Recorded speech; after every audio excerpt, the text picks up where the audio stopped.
goal is to be the largest online, and you are, retailer in the world. Beyond that, what's the goal? Well, our mission is Earth's most customer-centric company. But I don't know what that means. Well, I'll give you an example. Right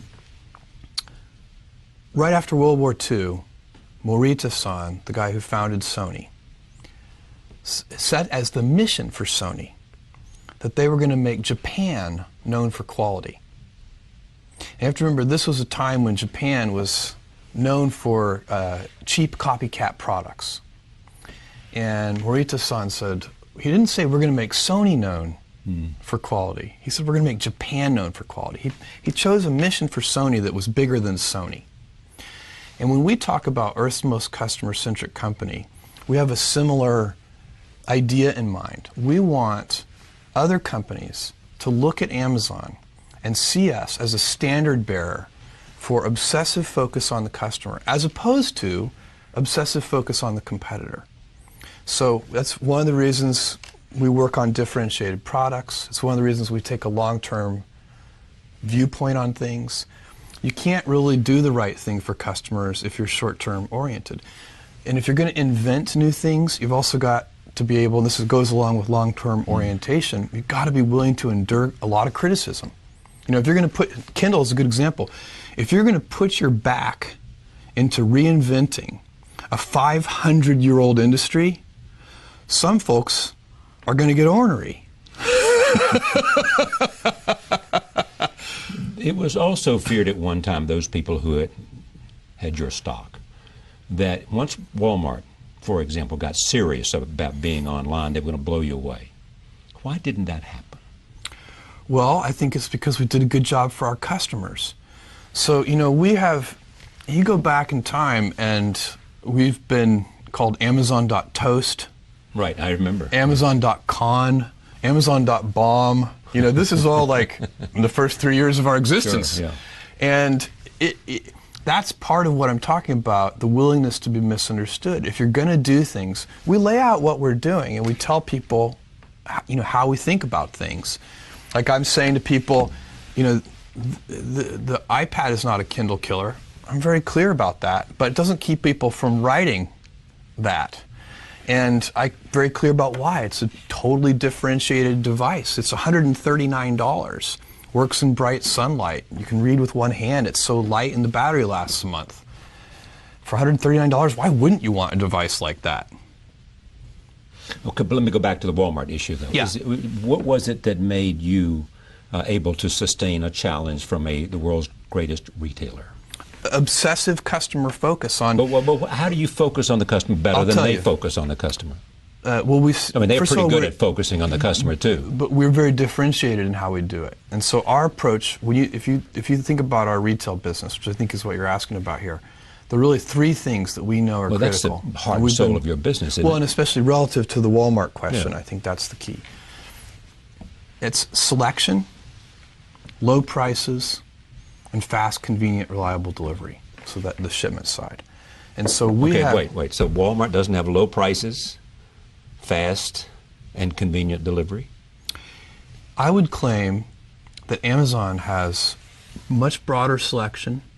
In many cases, if I don't want to be overly bold in my claim, but the online model gives us significant cost structure advantages that lets us have even lower prices than physical stores.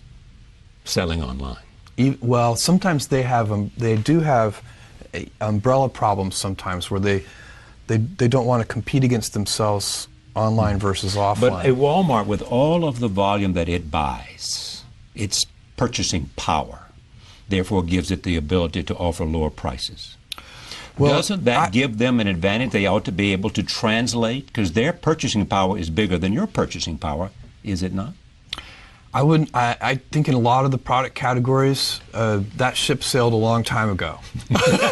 Meaning what?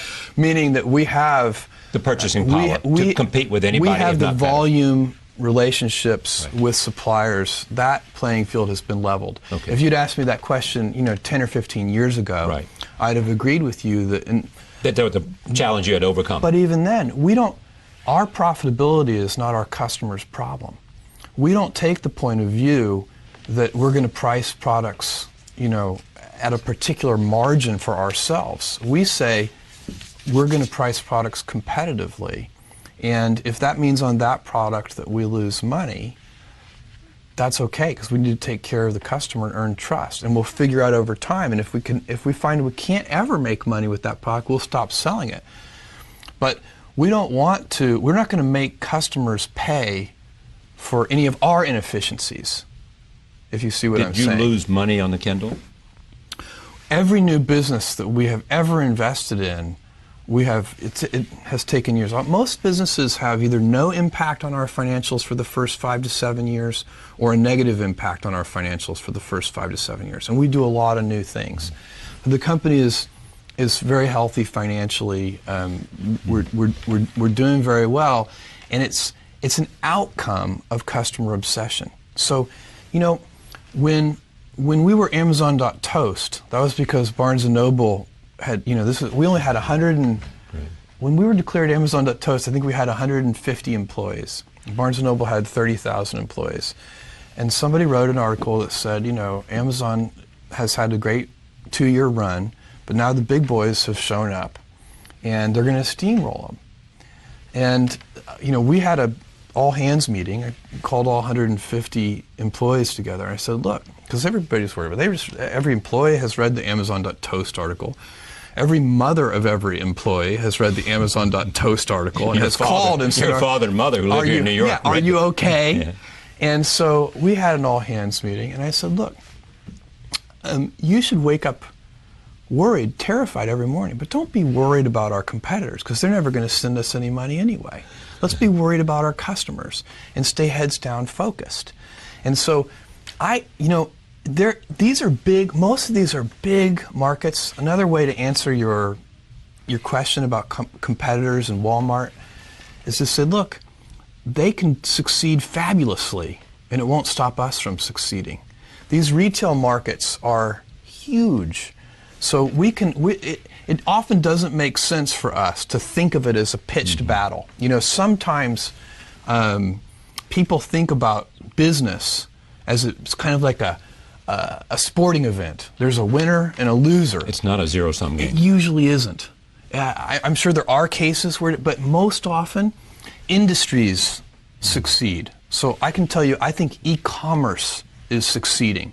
And the way we think about it, nobody else has to fail for us to do well. I think ebooks is like that. I think there are going to be many winners. I think ebooks is going to be a huge industry. Well, there are many competitors now. I mean, you've got Barnes & Noble is one of them, Sony is another now, and Apple is another. But I have a list of 50 competitors that we could walk through. I mean, all over the world doing different things.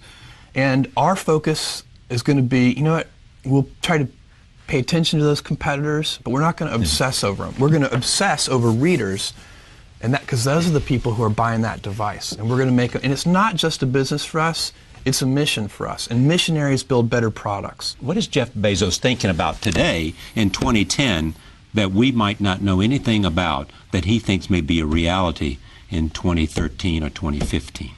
Well, where is one of the things is the Amazon Web Services business.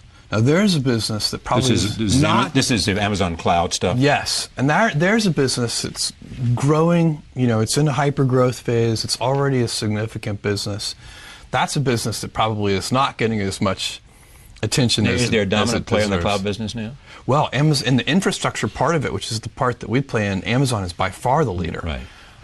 It started mostly with startup companies, but now it's big enterprises adopting.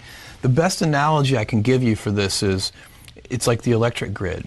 So instead of, right now, big companies build their own data centers, and they buy their own servers, and they put it in. It's a lot of CapEx. There's a lot of price of admission. You have to, if you're going to operate a data center, you have to do it well. But it doesn't differentiate you from your competitors. It's just a price of admission. And so what we do at Amazon Web Services is we sell compute by the hour. We sell compute by the drink. And it's just like buying electricity off the grid instead of having your own power manufacturing, your own power generating plant.